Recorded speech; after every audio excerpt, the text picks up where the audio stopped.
நம்ம இப்போ பார்த்த வீடியோஸை பேஸ் பண்ணி யூபிஎஸ்சிக்கு தேவைப்படக்கூடிய எம்சிக்யூஸை உங்கள் முன்னாடி நான் வைக்கிறேன். ஸோ இதில் ஃபர்ஸ்ட் கொஸ்டின் வந்து what is the primary reason for Moody to give a growth rate of 7%? இதுக்கு 4 ஆப்ஷன் கொடுக்கப்பட்டிருக்கு. Declining private consumption, sluggish global demand, increasing fiscal deficit and rising crude oil prices. இதில் நீங்கள் நல்லா யோசிச்சிங்கன்னா 3 answers வந்து உங்களுக்கு கரெக்டாக இருக்கிற மாதிரி தெரியும், முக்கியமாக இந்த option A, B and C. ஆனால் நீங்கள் எப்பயுமே யூபிஎஸ்சியை பொறுத்த வரைக்கும் எந்த ஆன்சர் வந்து ரொம்ப அப்ரோப்ரியேட்டாக இருக்குது, இதில் நீங்கள் ஆர்கியூ பண்ணலாம், இந்த ஆப்ஷனும் கரெக்டாக இருக்கலாமே, அந்த ஆப்ஷனும் கரெக்டாக இருக்கலாமேன்னு. But which is more relevant when which is more appropriate அப்படி பார்க்கும்பொழுது the answer is option B, sluggish global demand. So global கன்சம்ஷனும் சரி, குளோபல் எக்ஸ்பான்ஷனும் சரி, அது கம்மியாக இருக்குது. இந்த காரணத்தால் இந்தியாவுடைய growth 7% இருக்கும்னு சொல்கிறாங்க. முன்னாடி 7.2ன்னு சொன்னாங்க, பட் இப்போ 7 தான். நான் ஒரு கொஸ்டினுடைய எண்ட்லேயே அந்த ஆன்சரை கொடுத்துட்றேன். நீங்கள் என்ன பண்ணலாம்னா அந்த வீடியோவை பாஸ் பண்ணிவிட்டு நீங்கள் ஆன்சரை ஒர்க் அவுட் பண்ணிவிட்டு கூட இந்த வீடியோவை நீங்கள் கண்டினியூ பண்ணலாம். And second question, which of the following organization provides sovereign credit rating for countries similar to Moody? உலகத்தில் நிறைய கிரெடிட் ரேட்டிங் ஏஜென்சிஸ் இருக்குது. ஃபிட்ச், மூடி, எஸ்என்பி, இந்தியாவை பொறுத்த வரைக்கும் கிறிசல், இந்த மாதிரி ஏஜென்சிஸ் எல்லாம் இருக்குது. ஸோ அதுக்கான ஆன்சர்ஸ் வந்து Standard and Poor, Fitch, IMF, RBI. இதில் எது கரெக்ட் அப்படின்னு சொல்லி கேட்குறாங்க. இன்டர்நேஷ்னல் மானிட்டரி ஏஜென்சி வந்து கிரெடிட் ரேட்டிங் கொடுக்காது. ரிசர்வ் பேங்க் ஆஃப் இந்தியாவும் கிரெடிட் ரேட்டிங் கொடுக்க மாட்டாங்க, கிரெடிட் ரேட்டிங் ரேங்க்ஸ் கொடுக்க மாட்டாங்க. So going by that order, option அந்த number 1 Standard and Poor and number 2 Fitch rating, இவங்க மட்டும்தான் நம்ம ஆன்சரை எடுத்துக்கிறோம். So option A is the answer. Let's move on to the third question. ஜிஎஸ்டியை பொறுத்த வரைக்கும் ஜிஎஸ்டி கவுன்சில்னு உங்களுக்கு ஒன்று தெரியும். எல்லா ஸ்டேட்டோட ஃபைனான்ஸ் மினிஸ்டர் கூடுறது தான் நம்ம ஜிஎஸ்டி கவுன்சில்னு சொல்லுவோம். அந்த ஜிஎஸ்டி கவுன்சிலுக்கு பவர் கொடுக்கக்கூடிய கான்ஸ்டிடியூஷனல் ஆர்டிக்கல் எது? Option A article 268, 270 and 279A and article 282. So ஆன்சரை நீங்கள் ப்ரெடிக்ட் பண்ணுங்கள்.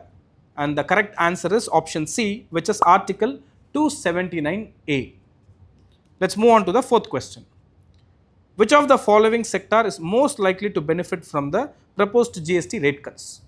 ஸோ நம்ம வீடியோவில் சொல்லியிருந்தோம், எஃப்எம்சிஜி ப்ராடக்ட்ஸ்க்கு தான் வந்து ரேட் கட் பண்ணுறதுக்கான வாய்ப்புகள் உண்டு. ஸோ ஆப்ஷன்ஸை பாருங்கள். Luxury automobiles, packed foods and daily essential, real estate and high and electronics. So இதில் நீங்கள் ஆன்சர் கெஸ் பண்ணியிருப்பீங்க. இதோடைய ஆன்சர் வந்து ஆப்ஷன் பி, பேக்டு குட்ஸ். ஏன்னா அது வந்து fast moving consumer good, FMCG. So answer வந்து option B. Let's move on to the fifth question. இந்த கொஸ்டின் கொஞ்சம் சேலஞ்சு, ஏன்னா நீங்கள் இதில் 2 ஆப்ஷன் கரெக்டு, அதனால் இதில் ஒன்று தான் நீங்கள் பிக் பண்ணணும்.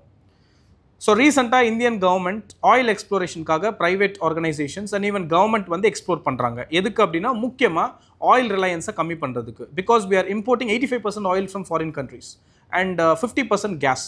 ஸோ இதுக்காக ஒரு லைசன்சிங் பாலிசி கொண்டு வந்திருக்காங்க. அந்த ஆர்கனைசேஷனுடைய அந்த பாலிசி ஃப்ரேம்வொர்க் என்ன அப்படின்றது. ஸோ ஆப்ஷன் ஏ வந்து Hydrocarbon Exploration and Licensing Policy. In short form, they call it as HELP. Second option, New Exploration Licensing Policy, NELP. Option C, Open Acreage Licensing Policy. And option D வந்து Discovered Small Field Yields and Policy.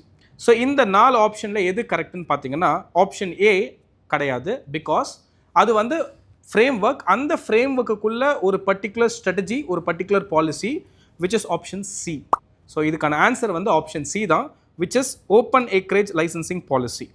So நீங்கள் guess பண்ணியிருப்பீங்க help அப்படின்னு, but அது கிடையாது. அதுக்கு கீழே function ஆகிற option C, which is open acreage, is the right answer. Now let's move on to the sixth question. நம்ம அதிகமாக யார்கிட்ட இருந்து க்ரூட் ஆயில் வாங்குகிறோம்? இட்ஸ் வெரி சிம்பிள் கொஸ்டின் அப்படி நினைப்பீங்க, ஆனால் வந்து வருஷம் அது மாறிட்டுருக்கு. ஸோ அப்படி பார்க்கும்பொழுது இந்த 2023 உடைய டேட்டா பேஸ் வந்து we are importing high amount of oil from, answer is option Russia. Seventh question move பண்ணலாம். இந்தியாவுடைய free trade agreement with European union, அதை பேஸ் பண்ண கொஸ்டின். ஸோ இதில் நிறைய கன்டென்ஷன்ஸ், சேலஞ்சஸ் இதெல்லாம் இருக்குது. இதில் முக்கியமாக எங்கே இருக்குது அப்படின்றதா இந்த கொஸ்டினுடைய பேஸ். ஸோ ஆப்ஷன்ஸ் பாருங்கள். டேரிஃப் ரிடக்ஷன் பண்ணணும் agriculture products, option A. Option B வந்து IPR, intellectual property rights and data protection, இதுவா? அண்ட் ஆப்ஷன் சி பார்த்தீங்கன்னா visa free travel for Indian citizens.